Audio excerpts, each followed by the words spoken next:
वंचितचा वंचितचे उमेदवार असतील का पुण्यात? आता ते साहेब भविष्यामध्ये त्याच्या बाबतीमध्ये जो काही निर्णय असेल तो साहेब घेतील. पुणे लोकसभेची निवडणूक लढणार हे 100% आहे. मला वाटतं की ज्या चर्चा आमच्या झाली आहे ती अतिशय पॉझिटिव्ह झालेली आहे. पुढचा कशा प्रकारे मार्गक्रमण होईल तो येणाऱ्या 2-4 दिवसामध्ये सगळं कळेल. तुम्ही आता प्रकाश आंबेडकर यांना भेटलात, जाताना तुम्ही म्हणालात की मला लढायचंच आहे. काय तुमचं बोलणं झालं, पाठिंबा मिळालाय, नेमकं काय? पुणे लोकसभेची निवडणूक लढणार हे 100% आहे.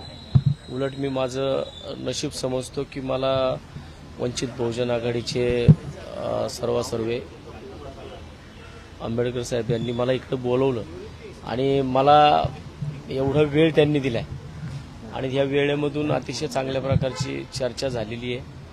येणाऱ्या 1-2 दिवसामध्ये ज्या स्तरावरती चर्चा व्हायच्यात मोठ्या, आज माझा पहिलाच दिवस आहे. आम्ही पहिल्यांदाच चर्चेला आलोय.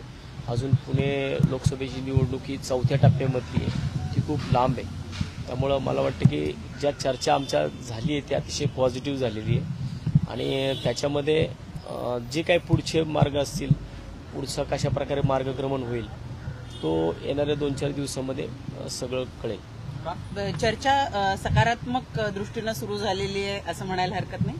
नक्कीच 100% सकारात्मक दृष्ट्या चर्चा झालेली आहे आणि त्याचं फलित हे पुणे लोकसभेचा खासदार हा या सगळ्या विचारातून होईल याची मला पूर्ण खात्री आहे. वंचितचे उमेदवार असतील का पुण्यात? आता ते साहेब भविष्यामध्ये त्याच्या बाबतीमध्ये जो काही निर्णय असेल तो साहेब घेतील आणि येणाऱ्या 2-3 दिवसामध्ये त्याच्यामध्ये भूमिका साहेब जाहीर करतील. तुम्ही वंचितमध्ये प्रवेश घेणार आहात की पाठिंबा घेणार आहात? मी त्या बाबतीमध्ये आता मी फक्त पहिल्यांदा चर्चेला चालवली आहे. आजची चर्चा ही सकारात्मक झालेली आहे आणि त्यामुळे मला वाटतं येणाऱ्या 2-3 दिवसामध्ये या बाबतीत